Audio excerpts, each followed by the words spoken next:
Dalam unggahan Instagramnya, ia menyebut good to be back. Bolehkah pinjam 100? Ia juga terlihat jago dalam memainkan lomba khas Indonesia, yaitu makan kerupuk.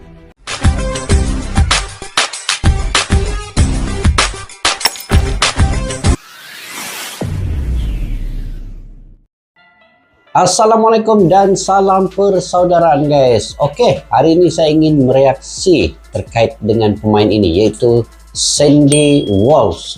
Pada tahun 2020, Sandy Walsh diumumkan menjadi salah satu pemain naturalisasi yang memperkuatkan timnas Indonesia guys. Jadi proses naturalisasi Sandy Walsh pada saat itu, pada waktu itu adalah bagian dari upaya PSSI ya, Persatuan Sepak Bola Indonesia, untuk memperkuat timnas Indonesia dengan pemain berkualitas. Jadi ini juga sebenarnya yang membuat berbagai timnas di luar sana mengambil pemain-pemain naturalisasi ini untuk memperkuatkan timnas negara mereka sendiri. Jadi dalam sepak bola ini, para pemain ini seringkali dikenal dengan kemampuan fisik, kemudian kecepatan, daya tahan, dan kadang-kadang pemain lokal ini tidak mencapai ke tahap itu guys. Jadi terkadang ada momen yang memperlihatkan juga pemain-pemain naturalisasi ini akan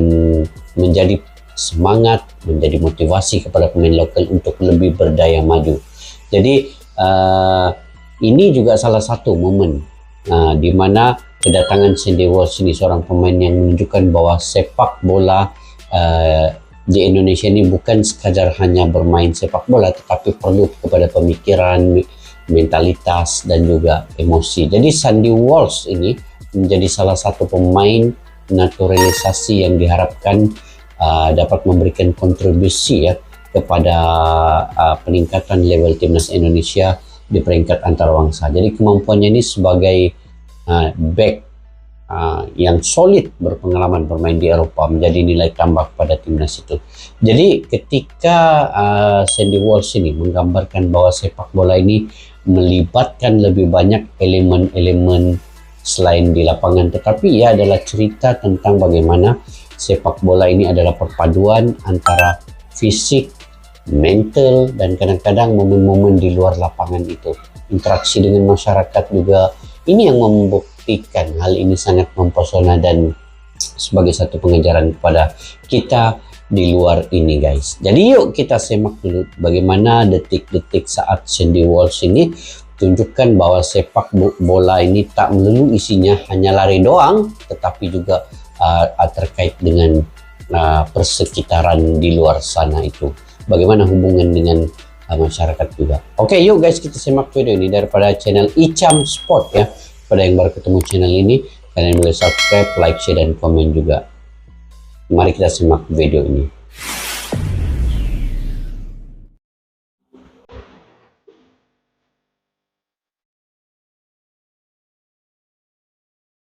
Ini guys, Sandy Walsh guys. Ini yang oi, terkena mukanya ketika menentang Brunei ini.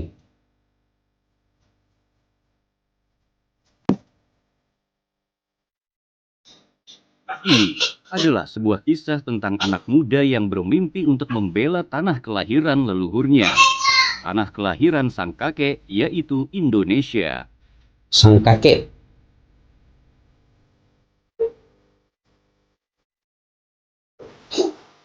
Ia memang tak dilahirkan di sini. Namun apa yang ia tunjukkan untuk merah putih justru melebihi dari kebanyakan pemain asli Indonesia itu sendiri. Kita semua sepakat kita tak pernah sebrutal ini mencintai timnas Indonesia. Menunggu setiap kabarnya dan begitu menikmati setiap prosesnya. Semua itu dimulai saat Sinteyong mengumumkan untuk membawa dua pemain ini menjadi bagian dari timnas Indonesia. Yang dua pemain itu bernama Sandy Walsh. Sebelum itu guys, sebenarnya ketika proses naturalisasi ataupun pemain keturunan ini dibawa menjadi WNA, Sandy Walsh ini bersama dengan Patinama dan juga Jordi Amat kalau tidak silap ya. Tapi kelewatan kepada Patinama hari itu. Jadi yang dahulu dapat naturalisasi ini Sandy Walsh dengan Jordi Amat ya kalau tidak silap. Tapi akhirnya Sini Patinama dapat juga guys. Oke. Walsh dan Jordi Amat. Dua pemain yang ketika digabungkan, market value-nya bahkan hampir setara dengan separuh dari skuad timnas Indonesia saat ini. Wih, Bahkan gila. seorang Sandy Walsh seorang diri, market value-nya 2 kali lipat lebih mahal dari pemain Thailand yang selalu mereka bangga-banggakan, 2 kali yaitu lipat. Chanantip Songkrasin. Ya, kehadiran Kira Sandy Walsh ini memang tinggi lah menjadi juga harapan nilainya baru nih. di sepak bola Indonesia. Pemain yang begitu sering memejamkan matanya saat ia mengumandangkan lagu Indonesia Raya. Malam tadi saat menjamu Brunei Darussalam, seorang Sandy Walsh seperti mengajarkan dikecil. kepada pemain lain yang intinya, jika kalian tak punya lari yang kencang, maka bermainlah dengan tenang. Gunakan pikiran dan kejeniusan, karena sepak bola isinya tak melulu hanya lari saja. Nah, Itulah betul, yang sukses betul. Sandy lakukan malam tadi. Bermain bukan pada posisi aslinya, tak membuat ia harus hilang jati diri dan meninggalkan ciri khas bermainnya. Ia memang bukan tipe gelandang yang kreatif, macam Marcelino ataupun Ivar Jenner. Yang kedua pemain ini kerap kali melakukan akselerasi ke jantung pertahanan lawan ataupun memberikan umpan-umpan manja yang tak terduga. Sandy berbeda, perannya lebih ke dalam. Ia ditugasi menjembatani lini belakang ke lini tengah. Kemudian dari lini tengah itu pula bola dari Sandy Walsh dialiri ke sayap maupun ke depan.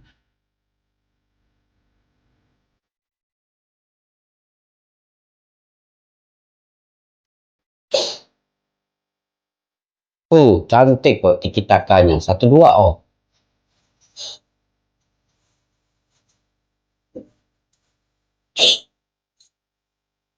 Ini adalah kalimat yang sensitif tapi layak kita sampaikan. Dua fullback kita sedang dalam keadaan darurat passing dan crossing yang sangat tak akurat. Maka hadirnya Sandy di lini depan sedikit bisa meminimalisir itu. Sandy sukses menjembatani jika bola ingin dipindah dari sisi kiri ke kanan atau sebaliknya. Maka dalam laga itu Sandy tercatat menjadi pemain paling sering melakukan passing. Bahkan 90% bola yang dialirkan ke depan maupun sayap itu selalu terjadi melewati kaki seorang Sandy Walsh. Tapi malam itu guys, Ricky Kambuaya juga sebenarnya menjadi pencetus kepada perubahan permainan timnas Indonesia kan, selepas kemasukannya di babak yang kedua itu. Betul kah guys? Dengan Ramadan Sanantala, Sandy Walsh ini memang berperan dari mula sampai akhir. Ini sini peti nama. Sinteyong memang agak sedikit lain jika memasang strategi. Kadang kejeniusan pelatih asal Korea ini sungguh di luar nalar kita semua. Jika fullback dijadikan center back atau winger, mungkin sudah biasa. Tapi jika fullback kemudian geser ke tengah dan dijadikan holding midfielder, sungguh jarang terjadi di sepak bola. Nah itulah, itu yang Sinteyong lakukan, mengubah Sandy Walsh ke pemain tengah. Tactical Sinteyong ini pun kadang-kadang betul juga lah di luar nalar kan, yang kita tidak jangka-jangka dia buat begitu. Itulah dia Sinteyong guys. Dan itu yang Sinteyong lakukan pada seorang Sandy Walsh. Saat ditanya tentang taktiknya menempatkan Sandy di posisi yang tak biasa, Sinteyong pun menjawab, Sandy memang berposisi asli sebagai fullback kiri, dan saya mencoba menempatkannya di posisi gelandang. Karena ketika kita melawan tim yang lebih kuat atau tim yang lebih baik dari kita, bagaimana kita akan bermain, itu sudah saya pikirkan. Kata Sinteyong yang dalam konferensi pers usai pertandingan melawan Brunei. Sandy memang di tim posisinya fullback kanan. Ya, dia back kanan Bani yang posisi asalnya. Coach memang tapi betul pergi gelandang. Jadi jadikan Sandy itu jadi gelandang. Karena ketika kita bertemu dengan lawan yang lebih kuat atau lebih baik daripada kita, bagaimana kita akan bermain juga coach pikirkan. Statement yang menunjukkan jika Sinteyong memang tengah mempersiapkan para pemainnya untuk bermain di luar kebiasaannya. Selain hal itu berguna agar strategi timnas tak mudah terlacak oleh lawan, Sinteyong juga seperti memaksa para pemain terutama Sandy Walsh untuk keluar dari zona nyamannya. Yang mana setelah menunggu bertahun-tahun untuk bermain bersama timnas, Sandy Walsh bahkan belum sekalipun dimainkan di posisi aslinya. Melawan Turkmenistan ia bermain di center back. Melawan Brunei ia bermain sebagai holding midfielder. Beberapa pemain cenderung protes, bahkan tak terima jika ia diberi tugas yang tak sesuai dengan posisi aslinya. Yang mana hal itu sangat bisa mempengaruhi pemain tersebut akan bermain tak maksimal. Dan apakah Sandi juga demikian? Protes atau bahkan marahkah ia dengan Sinteyong? Tentu saja tidak. Dalam video yang diunggah oleh Goal.com, Sandi pun mengatakan, ketika bermain untuk timnas, maka saya siap dimainkan di posisi manapun. Gelandang, bek tengah, bek kanan, mana-mana boleh. striker, saya Free siap. size. Saya akan melakukan apapun untuk membantu timnas. Well, I'm here to play for Indonesia. For any position I'm on the field against Turkmenistan, I was center back. I'll do anything to help this team grow and to get wins every time I come here. So midfield, right back, center back. Semua dia boleh dimain. Yang paling kita sukai dari gameplay Sandy Walsh ini tentu di permainan simpelnya. Sandi begitu banyak mengajarkan kepada para pemain kita, terutama pemain lokal yang sering egois dan unjuk skill, seolah-olah dia adalah bintang di lapangan. Sebuah penyakit yang begitu sulit dihilangkan oleh pemain kita selama bertahun-tahun lamanya. Maka yang dilakukan seorang Sandy Walsh adalah cepat passing dan alirkan bola itu ke rekan yang kosong. Betul. Alirkan saja. Jika kamu tak punya kemampuan syuting langsung yang akurat, maka jangan lakukan itu. Ya, sesimpel itu gaya bermain seorang Sandy Walsh. Bahkan saat akselerasinya berbuah penalti untuk timnas, ia pun terlihat tak mau mengambil itu dan memberikan kesempatan paling berharganya tersebut kepada seorang Sananta. Yang mana jika Sandi mau sedikit saja egois kala itu, maka pertandingan melawan Brunei akan menjadi gol pertamanya untuk timnas Indonesia. Ya, sekali lagi pria ini bermain untuk timnas. Itu bagus tuh Bagaimana Sandy caranya Walsh, memenangkan dia tim, bagi bukan Sananta ajang unjuk skill untuk dirinya sendiri. untuk Ia sadar seorang sepakan striker memang penalti itu. butuh gol, maka diberikanlah bola itu kepada Sananta. Maka tak heran saat selebrasinya, Sananta memanggil Sandi dan menjadikan Sandi orang pertama yang ia peluk saat itu. Betul. Woi, memang bagus so mental ini Sebuah Sandy sikap Walsh respect nih. dan berterima kasih dari seorang Sananta untuk seniornya itu. Sanggup dia ndak ambil sepakan penalti, dia bagi kepada Sananta. Itu menunjukkan satu sikap yang sangat bagus lah. Dia ndak tamak, 76 ndak passing egois kan. sukses, 16 long ball akurat, serta 7 intercept, membuat Sandi menjadi salah satu nama yang digadang-gadang adalah man of the match dalam laga itu. Iya, kalau aku pun memang di video pertama Pemain yang bermain memang dengan Sandy Walsh hati, yang belum hilang saya bekas pilih gigitan di sebagai kepalanya, pemain yang belum man genap of the sebulan, match. ia didiagnosis terkena geger otak ringan. Hmm. Dan malam tadi saat merebut bola dengan tackle, hampir ia dapati jahitan itu kembali. Aduh, sikit dia kena begini kan. Di timnas ia tak hanya sekadar pemain, tapi dia adalah simbol. Lihat saja saat video yang diunggah oleh official AFC dalam persiapan Piala Asia Qatar 2023. Sandi adalah pemain timnas Indonesia yang dipilih untuk mempresentasikan turnamen paling bergengsi se-Asia tersebut. Selain itu, Sandy Walsh juga tampaknya tak bisa menyembunyikan darah Indonesia yang ada di dirinya. Ia juga menyukai jokes receh ala netizen Indonesia. Dalam unggahan Instagramnya, ia menyebut good to be back. Bolehkah pinjam 100? Fui. Ia juga terlihat jago dalam memainkan lomba khas Indonesia, ini yaitu guys, makan ini. kerupuk. Tengok, dia ini selain dari main di lapangannya, fokus di lapangan, tetapi di luar ini yang saya bagi tahu tadi awal. Nah, bagaimana interaksinya dengan masyarakat, bagaimana dia menciptakan satu kenangan momen-momen yang penting dengan masyarakat itu, supaya mereka kenal bahwa Sandy Walsh ini bukan sekadar fokus di lapangan, tetapi juga sangat baik di luar itu. Nah ini guys, makan kerupuk Pak. Dan dalam persiapan menghadapi Brunei, ia sempat ditanya oleh wartawan, apakah Anda siap menghadapi Brunei? Dengan tak terduga ia menjawab, insya Allah ketika bulan Oktober saya akan ada di sana. Insya Allah. So you ready to play against Brunei in October? Inshallah, insya when Allah. October comes, I'll be there. Yes. Sebuah karakter dari seorang Sandy Walsh yang Memang tampaknya telah mantap lah menyatu dia betul ini. dengan keberagaman yang ada di Indonesia. Memahami Ini betul pemain dia termahal dalam Indonesia. sejarah sepak bola Indonesia itu pun telah memasuki mode terbaiknya. Di klubnya Kevin McClellan, Sandi hanya dimainkan 70 menit. Saking berjaga-jaganya klub tersebut dengan kondisi Sandi yang masih dalam pemulihan. Di timnas, Sandi telah berhasil bermain full 90 menit dan staminanya stabil hingga akhir laga. sebuah peningkatan signifikan dari pemain Eropa yang kerap kali kesulitan dalam beradaptasi dengan suhu panas yang ada di Indonesia. Ya, itu juga lah suhu itu Ini yang satu-satunya pemain yang pernah bermain dengan Kevin De Bruyne dan satu-satunya pemain timnas yang di-follow oleh playmaker Manchester City ini tengah menyimpan sebuah misi. Ia jadi sedikit pemain yang berani bersuara dan optimis, bisa membawa timnas lolos ke Piala Dunia. Walaupun masih selalu saja ada pihak yang tak senang saat performa timnas melejit dengan adanya sentuhan pemain naturalisasi di dalamnya.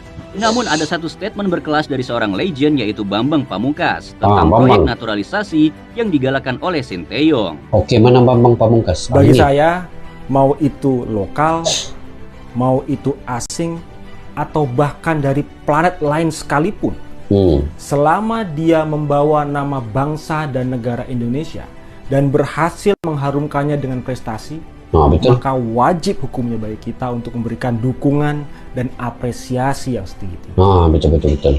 Dan begitulah kisah seorang Sandy Walsh, pemain yang tak lahir di Indonesia, tapi berbekal dengan darah yang ada di dirinya dari sang kakek, ia pun bercita-cita, yaitu membawa timnas Indonesia tembus ke Piala Dunia. Dapatkah seorang Sandy Walsh mewujudkannya? Biarkan waktu yang menjawabnya.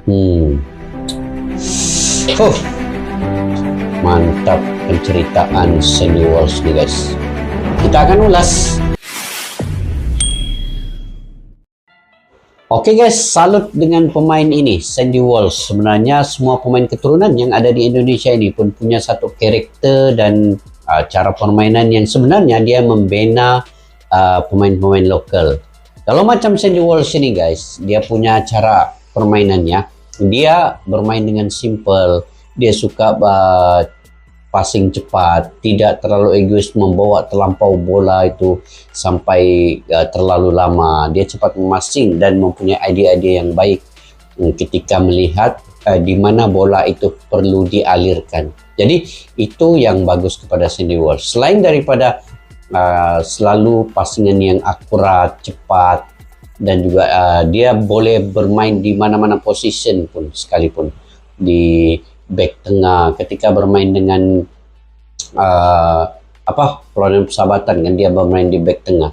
Kemudian dia juga pernah bermain di back kanan, itu posisi asalnya. Dan ketika menentang Brunei dia bermain di gelandang. Jadi dimanapun posisi yang ditempatkan oleh pelatih Sinteyong, Sandy Walsh bermain dengan baik seperti yang dia katakan tadi itu. Dia akan bermain sepenuh hati dan akan mencoba yang terbaik untuk timnas Indonesia. Jadi nasionalis Sandy Walsh ini tidak perlu kita ragukan lagi. Kalau kita nampak tadi video-video ketika dia makan kerupuk, ketika dia berinteraksi dengan masyarakat, itu menunjukkan bahwa sepak bola ini bukan saja di lapangan guys ya, tetapi dengan struktur asas yang ada di Indonesia. Dia mengenali budaya-budaya di Indonesia setempat itu. Jadi itu cepat untuk dia berkontribusi dengan semua orang. Dan itulah pentingnya seorang pemain pengalaman mendidik pemain-pemain lokal. Bagaimana supaya mental boleh dijaga, emosi dijaga, tidak egois, dan ikut taktikal yang diatur oleh pelatih. Jadi Sandy Walsh kita harus mendukung semua pemain keturunan, tidak kira siapalah, Jordi Amat, Seni Patinama, Eva Jenner, Elkin Bagot. Yang penting dia selagi membawa nama bangsa, kata-kata Bambang Pamungkas tadi, selagi dia membawa nama bangsa dan Indonesia dan membawa sebuah hasil yang berprestasi, itu harus didukung sepenuhnya. Jadi mudah-mudahan dengan kedatangan pemain-pemain seperti Sandy Walsh ini akan dapat meningkatkan lagi semangat dan motivasi untuk pemain-pemain lokal pula berpikiran secara positif dan juga menyaingi pemain-pemain keturunan ini dengan tampil membawa prestasi yang baik pada timnas juga. Oke guys, sampai di situ saja video pada kali ini. Jika kalian punya pandangan-pendapat sendiri, kalian boleh komentar di ruang kolom di bawah. Jangan lupa untuk like, share, dan subscribe juga channel ini guys. Sampai kita berjumpa lagi. Assalamualaikum warahmatullahi wabarakatuh. Bye-bye.